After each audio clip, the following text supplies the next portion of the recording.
semuanya. Perkenalkan, nama saya Najwa Fatihah Lazik. Saya merupakan siswi kelas 12 SMA Negeri 1 Kedungwaru, Tulungagung. Teman-teman semuanya, pernah nggak sih kalian merasa bahwasanya di antara masyarakat kita masih sering kali terjadi kesalahpahaman terkait dengan stereotip feminisme? Sebenarnya apa sih stereotip feminisme itu? Stereotip feminisme sendiri adalah cara masyarakat memberi label terhadap para perempuan-perempuan yang ada di Indonesia.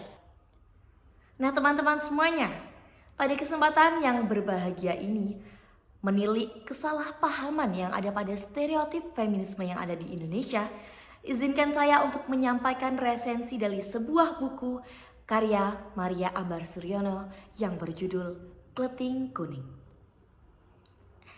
Teman-teman semuanya, seperti ciri khas dari novel Maria Ambar Suryono lainnya, pada buku Kleting Kuning tokoh utama digambarkan sangat angkuh dan teguh pendirian.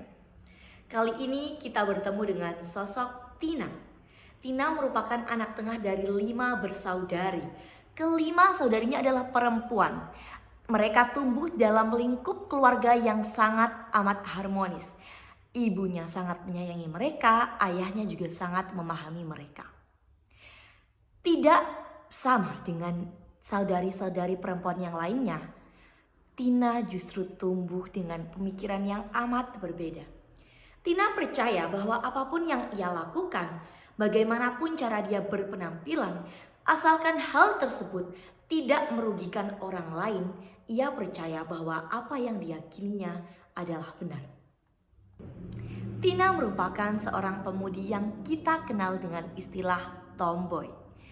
Ia tidak memperdulikan penampilannya, asalkan ia berpenampilan sopan, entah dengan kemeja flanel, dengan kaos dan hanya celana jeans, sepatu kets, dia tidak peduli. Karena ia merasa penampilan tersebut tidak sama sekali merugikan orang lain. Namun di samping itu teman-teman, Tina merupakan sosok yang sangat baik hati. Ia tidak enggan untuk membantu siapapun. Pekerjaan rumah ia lakukan tanpa pamrih.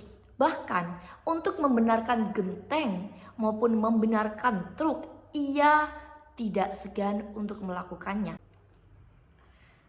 Selama 24 tahun hidup dalam keadaan pemikiran yang begitu teguh dan kuat, Tina akhirnya bertemu dengan seorang pemuda yang merubah cara ia berpikir dengan perlahan-lahan. Tidak hanya faktor ia bertemu dengan pemuda tersebut, di sepanjang perjalanan ia mengalami banyak sekali struggle atau kesalahpahaman orang lain terhadap dirinya. Mereka kerap sekali menganggap Tina sebagai seorang laki-laki yang berdandan ke perempuan-perempuanan. Namun dulu ia tidak pernah menganggap hal tersebut sebagai hal yang besar.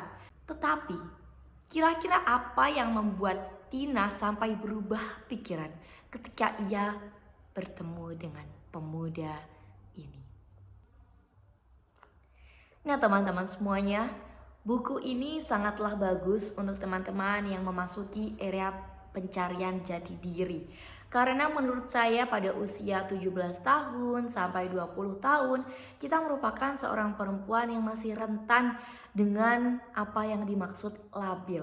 Kita masih mencari jati diri kita masih mencari-cari bagaimana orang seharusnya berperilaku, utamanya kita sebagai perempuan.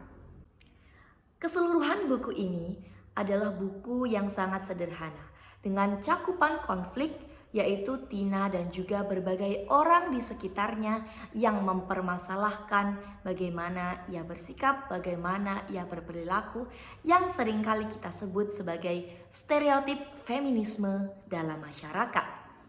Buku ini terkesan sangat sederhana karena gaya bahasanya terlalu mudah untuk dipahami.